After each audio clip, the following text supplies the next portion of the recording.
Hey, hey, hey. Welcome back to the House of Trauma podcast. It's your favorite podcast host, Kiana Brianne. Now let's get into it. We're living in uncertain times right now.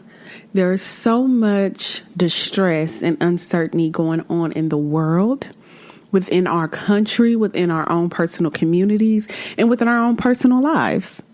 With that being said, I understand that it can be kind of hard or extremely difficult in some cases to kind of navigate our way through life's challenges.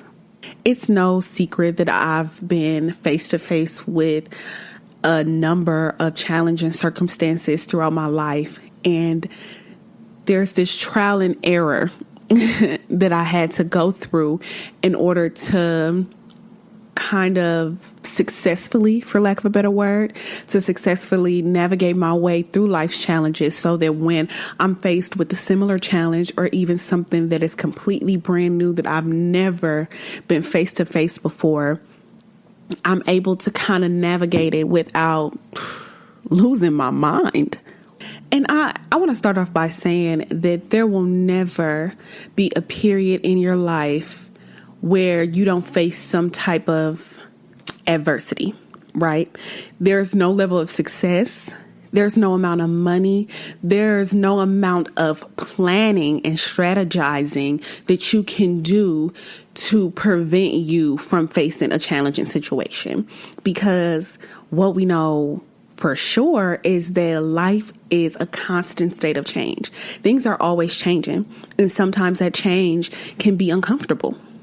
Different examples of life events that can happen that can create comfortable or, well, really uncomfortable change can be job loss, death of a family member or a close friend, injury, illness, and I mean, the list goes on and on. And again, these changes within your life, these circumstances are uncomfortable. They bring a deep discomfort in your spirit. They make you uneasy because it's unexpected. And it might not be something you ever wanted or ever expected. And for that reason, it can be kind of hard to digest. It can be kind of hard to be content when you're outside of your comfort zone. But I got news to tell you. You have to get out of your comfort zone. And maybe everything isn't as dramatic as death or injury or illness. There can be a lot of different life events that happen to where it's just an uncomfortable place for you. And I will give some examples of my own personal experiences with uncomfortable change, even within the past year. But before I do that, I want to talk about comfortable change, because sometimes you will find yourself in a state of comfort within your change, and comfortable change can look like starting a new job, a job you always wanted, going back to school. And I mean, those things can have a period of uncertain or uncomfortability as well. But maybe you decided to move across the country. Maybe you decided to get out of a toxic relationship and you're now enjoying your freedom, right? So there are different times in your life where things can be comfortable, and it's a normal part of life, right? And it's necessary. But comfortable change is also expected. And that's how it differentiates between uncomfortable change, because it's intentional, right? And you're often prepared for this change because it's something you wanted and something you intended to happen. I believe now that all change is important and it's a blessing in disguise. But change can be supremely inconvenient, uncomfortable, and naturally scary. Right? Because you don't know what to expect. You don't know if you're making the right decision, if you're making the wrong decision. Are you being punished? You know, sometimes when things change within your life that you feel is a negative experience, you may begin to feel like maybe you're being punished or that you did something wrong. And I hope that by the end of this episode, I have changed your mind and your perspective on what it feels to be uncomfortable within life's changes. and also how to successfully navigate your way through. Okay? So again, changes can be a blessing in disguise. And it's important for you to kind of change your perspective on how you're viewing the change within your life, right? I believe our mind is our most valuable resource that we take with us everywhere, that we have with us every day, all day, that is ours all on our own. And you have to be able to control your mind. Because when things are hard, when things are tough, when things get overwhelming, it can be so easy to adopt the wrong mindset and let the negativity consume you. And so we have to do the opposite. We have to adopt the right mindset and start fighting that inner war. You must accept, invite, and embrace the change that's right in front of you because it's inevitable. It's inevitable. The change is already here. It's already present. But what's important is how you approach the change versus the actual change within itself. And it's extremely difficult. Make no mistake. I am a living testament to extremely difficult changes in life. Let me tell you, the last year has been an extreme roller coasters of emotions. I find myself asking God sometimes, am I still on the right track? Is this still what you want me to do?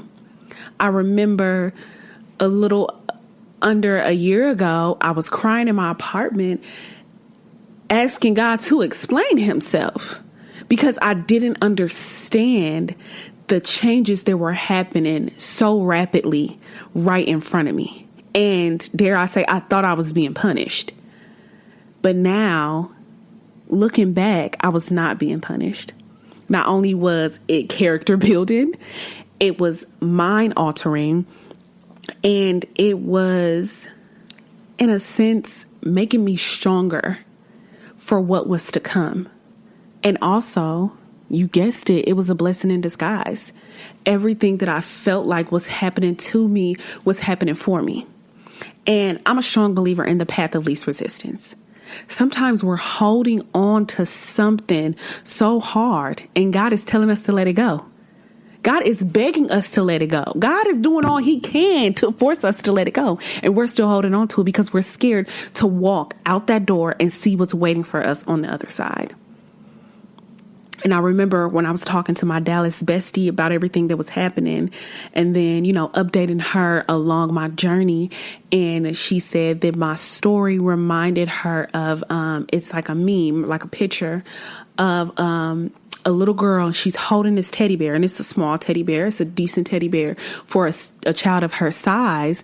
And she's like, but Jesus, I love it. And Jesus has a bigger teddy bear behind his back. And he's telling her to trust him. And this is where our faith comes into play. And sometimes when my sisters and my friends are telling me, like, I really want to do this, but I'm afraid that if I do it, then this is going to happen. Like, I really want to quit my job to focus on my business, but I'm afraid my bills aren't going to get paid. And my response is always, well, how much do you trust God? Right? How much do you trust that if this is what God really wants you to do? Because I'm going to have to assume that if you're having this conversation with me, it's already a conversation that you've had with God. So if this is something that God has either instructed you to do, guided you to do, placed it on your heart, or giving you permission to proceed with, why would he lead you off a cliff? God will never do that. God will never give us more than what it is that we can handle in this life. So again, I have to ask, how much do you trust God to do everything for you that he already said he was going to do? And I'm no saint, right? I'm no perfect Christian. So there are times in my life where I have to sit back and be like, okay, Kiana, how much do you trust God? Because you tripping and you panicking. One time I was talking to my sister and she's like, don't be so worried about money, right? Because my money was looking a little funny. Knock on wood.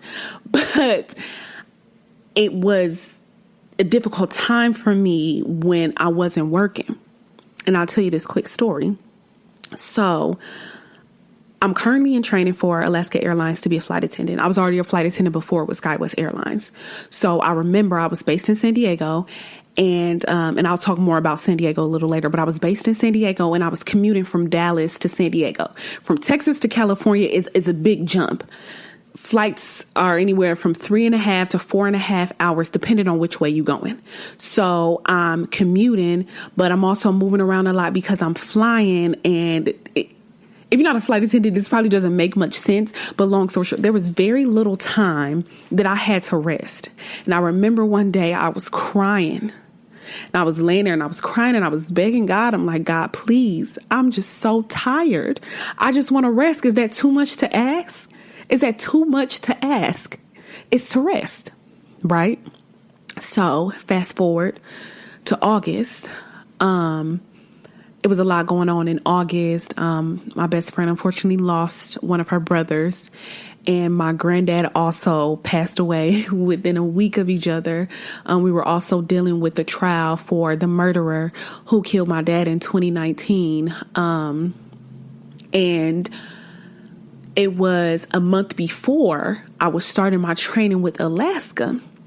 So mind you, I end up basically taking a whole month off before starting my training with Alaska. Now, my intention was not to take that month off. I did need to take some time mentally to be able to process everything that was happening all around me. Not to mention, I'm still tired from working and flying all the time. So without going into too much detail, God essentially, this is what I now know and believe to be true. God gave me that month off because I asked him for rest. But guess what? During that month, I didn't work.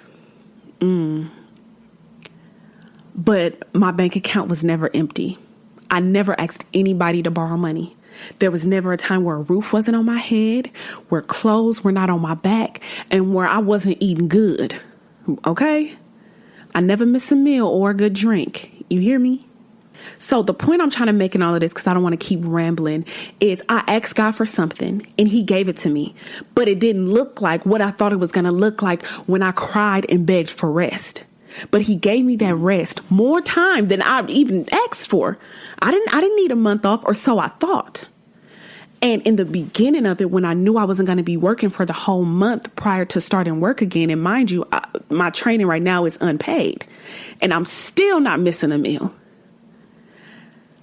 It was difficult in the beginning to see what God was doing, because we expect to know every step of the way, every action before it happens. And that's just not how life works. But I had to ask myself, Kiana, how much do you trust God? And do you believe that he's going to do everything he said he was going to do? And he's going to provide for you in every way that he said he was going to provide for you. And I'm just so grateful to have a God who loves me so. And God loves you too. And I want you to always remember you are not your circumstance. This situation, this challenge, this change is only a moment in time. And when we're in the thick of a situation, we think that it's going to last forever because we couldn't comprehend or even think or imagine exactly how it's going to end. How is the situation going to turn around? But you must remember that you're resilient. Not only can you withstand a difficult situation, but you can recover from a difficult situation. I encourage you to believe in yourself. I encourage you to acknowledge that truth.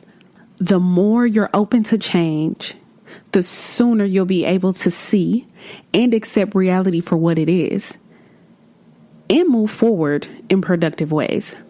I challenge you to transform your difficult situation into an opportunity. I heard a quote, actually multiple times, from my favorite YouTuber, Sin the Cancerian.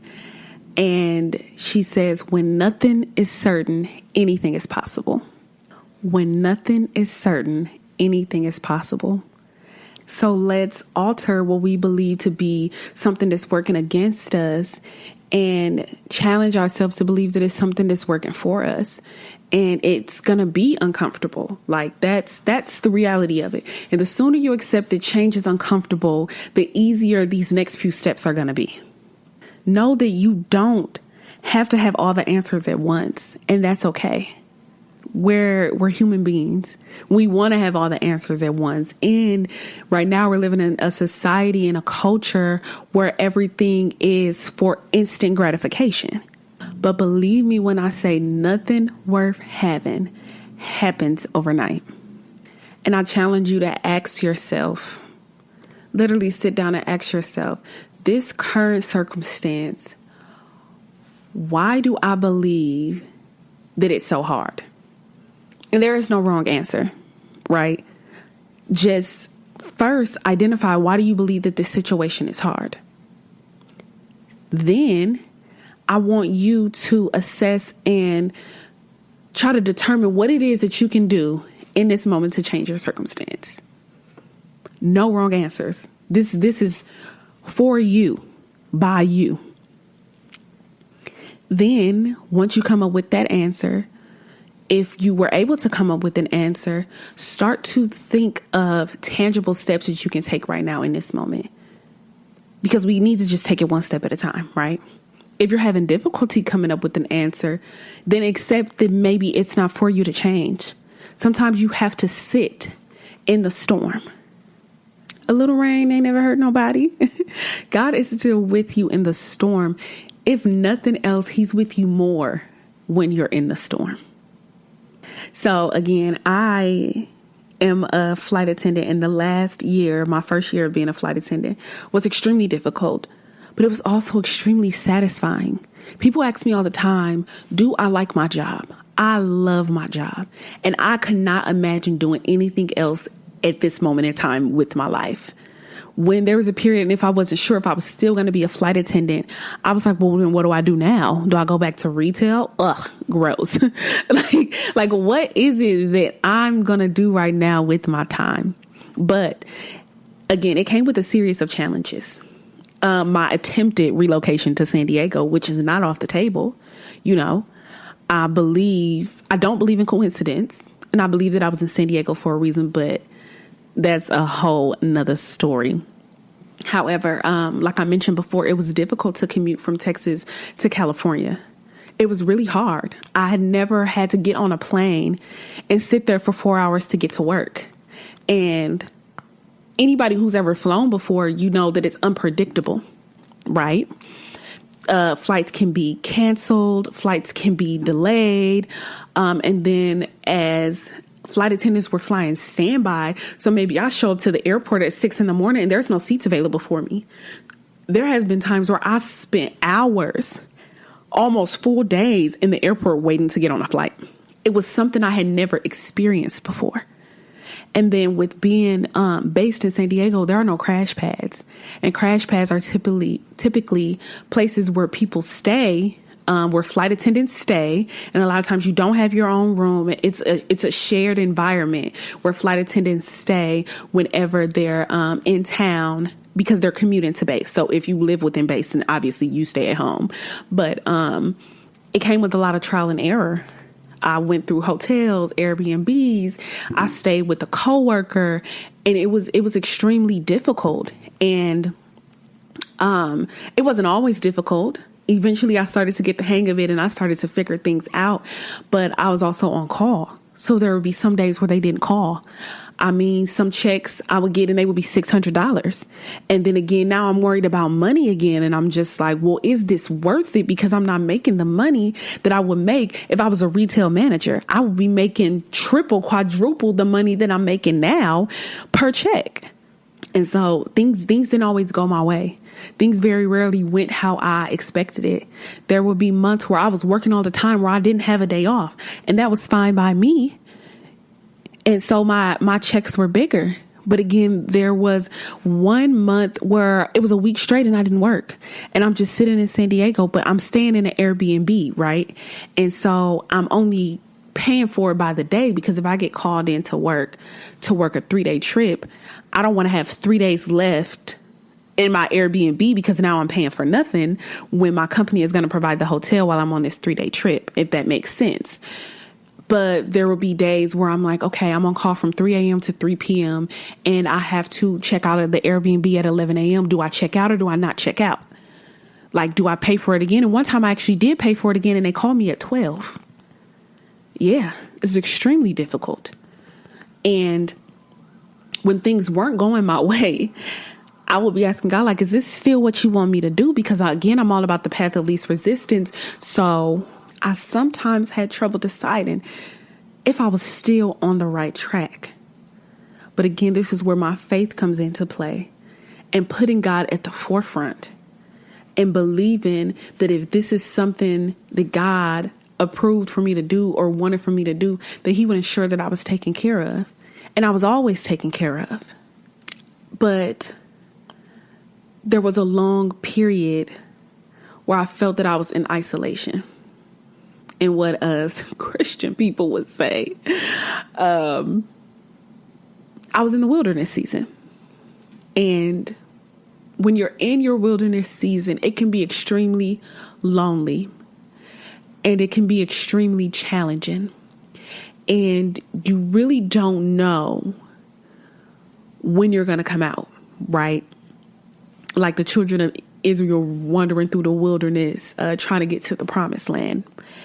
And when you're in that space, it's really easy for your thoughts to take control. So this goes back to reigning in your mind and grabbing control of it. And what I learned about God in my wilderness season was that any word from God, even if you feel convicted, it's not negative. So when my mind would get consumed with negative thoughts, I would have to stop them in their track and realize that this wasn't a word from God, but a word from the enemy. It took me a while to realize that God was transforming me and maybe even breaking me down so that he could build me back up. My wilderness season began a year ago in my apartment when I asked God to explain himself for all the difficult change that was happening back to back. And at one point, I truly believed that I didn't want to do this anymore. I'm like, God, I don't know the plans you have for me, but maybe you picked the wrong soldier because this is extremely difficult. It's hard. It's lonely. I didn't have my family with me. I didn't know anybody. I was staying at a hotel one day and an Airbnb the next day. And I didn't have a car in San Diego and it was a lot going on. And again, I was flying a lot. I was traveling a lot. And that type of thing can be really hard on your body. It was a big change. And I didn't really know how to navigate my way through it. So I had to lean on God. I had to lean on God heavy. I had to stop having conversations with my sisters and with my friends because Matthew 6:33, seek first the kingdom of God and his righteousness, and all these things will be added on to you. You see, the wilderness is a place of refining and preparation as we cooperate with God in the midst of it. I didn't know it then, but God was processing me. He was changing me. He was building me. He was preparing me for something much bigger than I could ever imagine. And in the beginning, I was like, okay, well, it's just going to be a little while. But months went on and months went on. And I felt like my situation wasn't changing. And I started to get overwhelmed. But it was important to keep leaning into God. Keep showing gratitude, keep building my faith. This last year has built my faith to an unimaginable level. We talk about the faith of a mustard seed. I'm so far past gone. It's so much bigger than that. It's so much bigger than me. I was locating my purpose without even knowing it. And the whole time as I was, one day I'm good, one day I'm not, God was saying, focus on me. Focus on me. There is no time limit. Pastor Stephanie once said, you can't pray or fast your way out of a wilderness season. You just cannot, because God's timing is everything. God has a time and a place for everything. And no matter how hard you beg or plead or whine or complain, everything will still happen on God's timing. And so I was resisting. I was complaining a lot. It got to the point where I was just like, damn, you really are complaining. Like, I was complaining a lot because I wasn't happy with the situation. I felt like I should have been in a better situation. It was almost like I thought I knew better than God. And one day I got down on my knees and I prayed and I apologized and I asked God for forgiveness because I prayed and I asked to be a flight attendant and you gave me that. I wanted to be in San Diego and you gave me that. But you didn't just give me what I asked for. You gave me everything I needed and much more. Shall I remind you, I never slept on the streets. I never wondered what I was going to wear the next day. I have a closet full of clothes I'm trying to get rid of right now. I never had a moment where I didn't eat. And what's crazy, side note, one time I was like, oh, I'm actually a little low on money and I was trying to eat something. And I think it was, I don't remember, the CEO of the company had sent everybody gift cards. And I used that gift card to get some food because I didn't get paid for another couple days. And again, the checks could be big. They could be small. It was, it was weird. My phone was always on, like everything was always taken care of. And I actually want to briefly talk about the book of Job because so many people are like, oh, I want to have Job-like faith. Oh, I want to have Job-like faith because Job had everything. He was very wealthy. He had many children. He had a wife, everything worked out for Job. And so the Satan told God, this is in the Bible, Job only praises you because of the things you give him. God's like, no, that's not true. This is just a summary. God's like, no, that's not true. Now prove it to you. You can take anything except for his life. Job lost everything. He lost his fortune. He lost his children. He was even, riddled with blisters. Yet Job refused to curse God. Instead, he blesses God and recognizes that his integrity and his innocence don't always guarantee a blessing. God's exact words was Job is blameless. And God is both good when he gives and when he takes away. And that was kind of hard for me to digest because I think a lot of times we just base it on if you're good and you do right and you follow your Bible, you'll have all the great things in life. And you will. But that doesn't mean that there won't be adversity. And even Job said that. Should we accept good from God and not adversity? That's literally one of my favorite scriptures, because I think when we're in the midst of triumph, it's so easy to turn our back on God because we feel like we're being punished. But the book of Job wasn't written to show us someone who suffers well, but instead to help us think rightly about God, especially when we suffer. And that's something that I had to learn. And it was a hard lesson to learn. If you don't remember earlier, when things first started going wrong in my life, or what I perceived to be wrong, but actually turned out to be a blessing, I demanded God to explain himself, because what is it that I've done that was so wrong that I deserve this? Maybe I am being punished. I wasn't being punished. And it took me a while to really get it, to really understand it, to really digest it, to be like, you know what? God, I have all that I need. And if I don't have anything else in this world, I'm completely satisfied with just you. Because one thing's for sure and two things for certain: God is just and God is righteous. Another example of a difficult challenge in my life was losing my dad. Losing a parent is extremely difficult. And if you haven't already listened to Losing a Parent Part 1 and Losing a Parent Part 2, and even Daddy Love You, all those podcast episodes go into my relationship with my dad and my feelings and my challenges after I lost him. But the point I'm trying to make here is when my dad first died, I was in a state of disbelief because I felt that he was innocent. And innocent people shouldn't have to die. And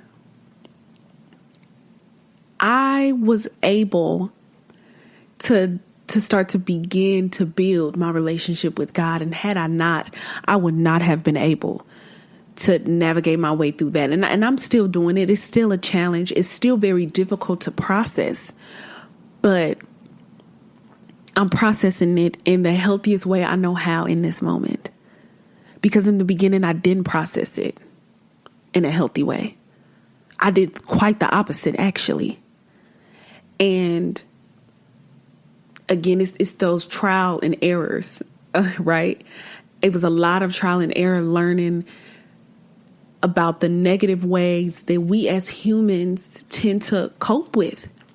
I've said it before and I'll say it again. I completely understand why people turn to drugs and alcohol. I do. Life is hard. Life is difficult. But I'm here to encourage you that you don't have to go through this alone. And you don't have to let these challenges consume you. Because they can easily consume you. And when it begins to consume you, when it begins to become overwhelming, when you feel like you're on the edge, this is when self-care comes into play. Don't be afraid to isolate and take time for yourself. I used to be afraid to completely shut out the world, to turn my phone off. I'm the queen of Do Not Disturb now. My brother asked me one time, why is my phone always on Do Not Disturb? Because I do not want to be disturbed. Right? Because sometimes I shut my phone on Do Not Disturb and I go into self-care mode. And whatever self-care looks like for you, do that. Self-care for me can be a bath, music, a glass of wine. It could be my Bible study. It could be a walk. Like, it could just be me taking a nap. And I have that right to do that. And so do you. You know, other examples, prayer. Sometimes I pray to God and it might be a 2-minute prayer. Sometimes I pray to God and it could be 30 minutes of me on my knees with my head to the ground, praying to God, thanking God, asking God for forgiveness. I encourage you to increase your prayer life and your meditation life. Meditation has been so instrumental in me being able to control my mind. And I've done where I feel like I don't have time to meditate, and I'll do a 10-minute prayer. And when I open my eyes, when that 10 minutes is over, not only do I feel better mentally, I feel better physically. Right? Other ways that you can implement self-care is exercise. The hardest thing for me to do when I'm working out is to get up and do it. But when I'm done, yes, Lord, I feel like a new person, and I feel so great for having done that. And sometimes I'll walk on a treadmill on incline for an hour, listening to a scripture or listening to some music, you know, doing whatever for me that's going to help me. And after I go upstairs and I take my shower and I get out and I get into bed, I feel 10 times better than how I felt before. Journaling is another way. Sometimes I even write letters to myself. I write letters to God. I write letters to people who I feel have wronged me. And that's another way for me to kind of let it out. It's like a form of therapy for me. Speaking of therapy, that's an amazing way to help navigate your way through life's challenges. Because we can talk to our friends all day. We can talk to our family all day. I call my mom a lot when I'm trying to process things. And I used to call my dad a lot when I was trying to figure out if I was making the right decision or, you know, how I should go about a certain situation. But seeking counsel from a professional is important. And unfortunately, I know therapy is still taboo in some people's minds and in some people's communities and even your household. But don't be ashamed for wanting better for you. Prioritize your mental health, because I can't stress it enough. Life is so hard. It's so hard. I know. But we are responsible for ensuring our health, both physically and mentally. And I know that some things, or sometimes it may be holding you back from doing therapy because maybe you can't afford it. It's a huge, or it can be a huge financial commitment to go to therapy, especially if you're wanting to do this consistently. And we aren't all in a situation where we have adequate health insurance that would be able to release us from the financial burden of having to go to therapy. But the good news is that there are a ton of resources available now as people are beginning to focus more on mental health. There are a ton of resources available now to where you are able to lessen your financial burden so that you can get the help that you need. I know you've probably seen the ads for BetterHelp.com. That's something I've looked into as well. I also found a website, Therapy for Black Girls, which I think is super important because for me personally, I want a therapist that can at least in some way relate to me or, my circumstances, just being a Black woman in America. So it would do me well, and it would be my preference to at least have a woman of color, preferably a Black woman, be my therapist. And these are both online options. So maybe you don't have the time to go in and see someone. I believe there's options for texting, emailing, video calls, voice calls. Like, they are making it so convenient for us now. So I encourage you to use this and find your resources. And I found something a little while back. It's called the National Alliance on Mental Illness, and they help you find offers and information, not offers, but information and resources in your area. And it's also a crisis hotline. So you can call them at 1-800-950-6264, or you can even text them 741-741. Yeah. Like there are resources available and out there for you, and it's okay. You can get through it. There are websites that offer payment plans and financial aid. I think at one point BetterHelp was offering $45 a week for unlimited therapy, right? And access to your therapist. So again, I can't stress it enough. Do not neglect your mental health, especially when you need it the most. Again, that phone number for the National Alliance on Mental Health is 1-800-950-6264. And you can text NAMI, which is National Alliance on Mental Health Illness. That's the acronym for it. You can text NAMI to 741-741. And I did text and I did call because I wanted to make sure that this was still up to date, and because it was a while, I actually think last year when I first stumbled across it, but I wanted to make sure that this was still accurate, it was still up to date, it was still an available resource for you, and I can confirm it is. You heard it from me. If it's not, but I know that it is, then you can come back and let me know I lied. But one thing about me, I don't lie. So go ahead and reach out to them if you feel empowered to. And one thing I want to mention is realize that when you're navigating through life's challenges in a healthy way, you are helping heal the collective through your growth. Sometimes you don't even know who's watching, who's learning, and who feels inspired by your actions. And I guarantee that if you're going through a difficult circumstance, that somebody you know or somebody you don't know is either going through it at the same time, will go through it, or has already gone through it. And also remember, as you're kind of navigating your way through and you're trying to factor in your self-care, to distribute your time evenly, right? It's all about that work-life balance. Okay.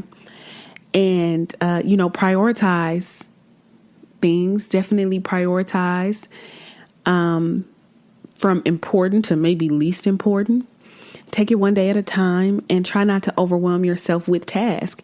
If you have a lot on your plate, sometimes it's okay to just say, I'm not doing this today, because it will be there tomorrow.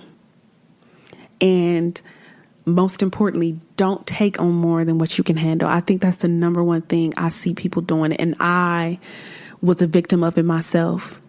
Biting off more than you can chew. Do not take on more than you can handle. Don't stretch yourself thin, because your physical, your mental and emotional health has to matter to you more than being there for somebody else. And don't get me wrong, it's important to keep your word and to be someone who is dependable to your family and friends, because you want family and friends that are dependable to you. But remember that you have to be your number one priority. Remember to bring your awareness to the present moment so you can consciously respond instead of subconsciously reacting. Challenge yourself to look for the lesson within life's challenges. And remember, as the great Sin once said, when nothing is certain, anything is possible. My name is Kiana Brianne. This is the House of Trauma podcast, and I'll see you next week. If you or someone you know is suffering a crisis or mental illness, know that you are not alone and that help is available.